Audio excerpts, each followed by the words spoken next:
આરોપીની modus operating વિશે પોલીસે જણાવ્યું હતું કે આરોપીઓ કોઈ પણ ખેતર કે અવાવરૂ જગ્યા પરથી પસાર થતી ફૂડ ઓઇલની પાઇપલાઇન અંગેની માહિતી મેળવતા હતા અને પાઇપલાઇન જે સ્થળે હોય તે ખેતરમાંથી અને આજુબાજુની જગ્યામાં રાત્રિ દરમિયાન સાગરિકો મારફતે 6 થી 7 ફૂટ ઊંડો જમીનમાં ખાડો ખોદતા હતા અને ફૂડ ઓઇલ કે પેટ્રોલિયમ પેદાશમાં પોતાની પાસેના વેલ્ડિંગ સાધનો અને ઇલેક્ટ્રિક ઉપકરણોથી પાઇપલાઇનમાં પંચર કરી વાલ્વ ફિટ કરી દેતા હતા અને રાત પડતા ટેન્કર મંગાવી ફૂડ ઓઇલના પાઇપલાઇનમાંથી ઓઇલની ચોરી કરતા હતા। હાલ તો પોલીસે બંને આરોપીઓની ધરપકડ કરી છે અને આ ગુનામાં અન્ય કેટલાક ઇસમો સંડોવાયેલા છે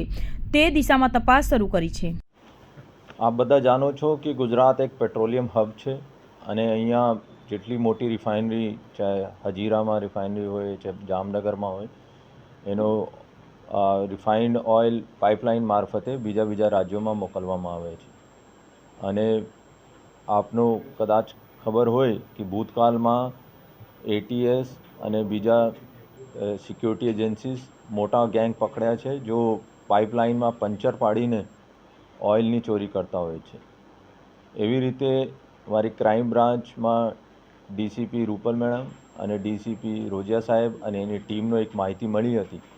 કે 2 મોટા ગુનેગારો જો ભૂતકાળમાં ઓઇલ ચોરીમાં પંચર કરીને ઓઇલ ચોરી કરી હતી આ અત્યારે સુરત આજુબાજુ ફરે છે તો જેના આધારે માહિતીના આધારે આ બંનેનો અટક કરવામાં આવ્યો અને એની પૂછપરછ દરમિયાન 2 ગુના આ 15 દિવસ પહેલાં એને મહેસાણા એક બેચરાજી પાસે ત્યાં ઓઇલ પાઇપલાઇનમાં પંચર પાડીને 4 જેટલા ટેન્કર ભરવામાં આવ્યો અને થોડા 6 મહિના પહેલાં રાજસ્થાન બ્યાવર ખાતે પણ એને પંચર કરીને ઓઇલ ચોરી કરી હતી। બંને આરોપીનું નામ પ્રશાંત વાઘેલા છે અને બીજા આરોપી સમીર ખાન અલાદ ખાન છે। પંકજ ઉર્ફે પ્રશાંત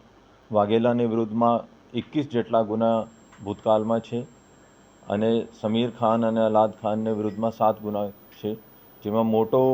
આ દાહોદ ખાતે જ્યારે પકડવામાં આવ્યો ત્યારે એને કબૂલ્યો કે 20 કરોડથી વધારે ઓઇલની ચોરી આ લોકો કર્યા હતા। અત્યારે અમે